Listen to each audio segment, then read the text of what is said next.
सुप्रभात मंडळी. मी नीलिमा पटवर्धन आणि आज पुन्हा एक छानशी गोष्ट सांगणार आहे तुम्हाला.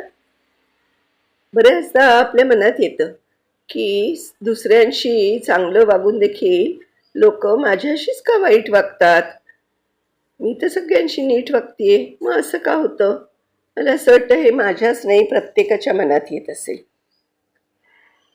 आपण चांगलं तर जग चांगलं, ही थोरा मोठ्यांची शिकवण आपण अंमलात आणतो. परंतु बरेचदा अनुभव असा येतो की कितीही चांगलं वागा, पण लोक आपल्याशी वाईटच वागतात. असं का, हा प्रश्न आपल्याला पडतो आणि चांगुलपणावरून आपला विश्वास उडायला लागतो. त्यावर उत्तर दिलंय एका साधू महाराजांनी. एका गावातल्या एक तरुण अतिशय साधा, भोळा आणि प्रेमळ होता. कोणी कसंही वागो, पण त्यानं आपला चांगुलपणा कधीच सोडला नव्हता.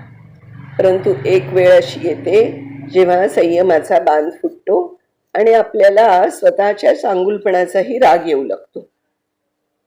मन व्यवहारी होतं, स्वार्थी होतं, परंतु हा बदलही आपल्याला सहन होत नाही. कारण चांगलं वागणं हा आपला स्थायी भाव असतो.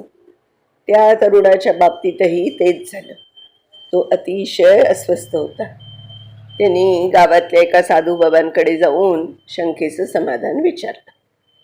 साधू महाराजांनी त्याला आपल्या सदऱ्याच्या खिशातून एक अंगठी दिली. म्हणाले, पुढचा आठवडाभर ही अंगठी तू तुझ्याजवळ ठेवून घे आणि मग ये त्याची किंमत किती मिळू शकेल याचा तोपर्यंत शोध घे. पण काही केल्याही अंगठी विकू नकोस. फक्त शोध घ्यायचा आहे बरं का तुला. प्रश्न आणि उत्तर यांचा परस्पर काहीही संबंध नसताना साधू महाराजांनी दिलेलं काम पाहून तरुण निराश झाला. परंतु त्यानं दिलेलं काम पूर्ण करायचं ठरवलं. तो एका व्यापाऱ्याजवळ गेला, त्याला अंगठी दाखवली. तो त्या अंगठीचे 1000 रुपये देईन म्हणाला. तरुण मुलगा दुसऱ्या व्यापाऱ्याकडे गेला. त्या व्यापाऱ्यानं 10,000ची बोली लावली. तिथून तो एका सोनाराकडे गेला. सोनाराने अंगठी नीट पाहिली आणि म्हणाला, 1,00,000 रुपये देतो, पण ही अंगठी मलाच विक. तरुण मुलगा गोंधळला. तिथून ते एका जवाहिराकडे गेलात. त्यांनी मोल ठरवायला वेळ लावला, पण त्यानं जे उत्तर दिलं ते ऐकून तरुण मुलगा चक्रावला. जवाहीर म्हणाला, माझी सगळी संपत्ती देऊ केली तरी या अंगठीचं मोल मला फेडता येणार नाही. हे ऐकून गोंधळलेला तरुण साधू महाराजांच्याकडे परत आला. त्यांनी सगळी हकीकत सांगितली. त्यावर साधू महाराज म्हणाले, बाळा, अंगठीची किंमत ज्याने त्यांनी आपल्या कुवतीनुसार सांगितली. जो खरा रत्नपारखी होता त्यानं ही अंगठी अमूल्य आहे असं सांगितलं. याचाच अर्थ आपले गुण ओळखणारा आणि त्या गुणांची कदर करणारा सुद्धा तेवढाच गुणवान असायला लागतो. जे लोक तुझी किंमत करत नाहीत ते त्यांच्या कुवतीप्रमाणे तुझ्याशी व्यवहार करतात. मात्र जे तुला ओळखतात ते तुझी किंमत, योग्यता समजतात. तू ही अंगठी आहेस हे आधी ओळख आणि तुझी किंमत सामान्य व्यापाऱ्याने ओळखावी अशी अपेक्षा करू नकोस.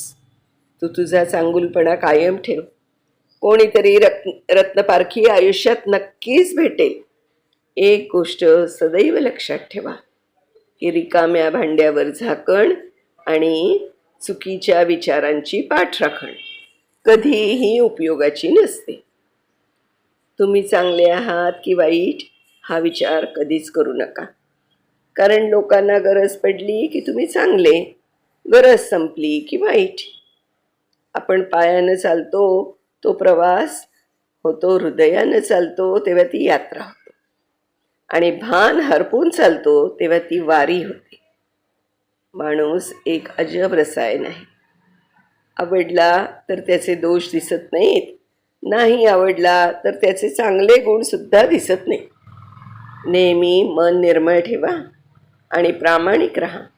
कोणी कितीही फसवलं तरी एक लक्षात ठेवा, प्रामाणिक माणसाच्या पाठीशी नेहमी सत्य उभं असतं.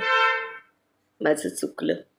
हे शब्द समोरच्याच्या काळजाला स्पर्श करतात, परंतु हे शब्द म्हणण्यासाठी फार सामर्थ्य लागतं. हे सामर्थ्य आपल्या सर्वांमध्ये वृद्धिंगत हो, हीच सदिच्छा. धन्यवाद. पुन्हा अशाच एखाद्या छानशा गोष्टीसह भेटणार आहोत. तोपर्यंत मी नीलिमा पटवर्धन आपली रजा घेते.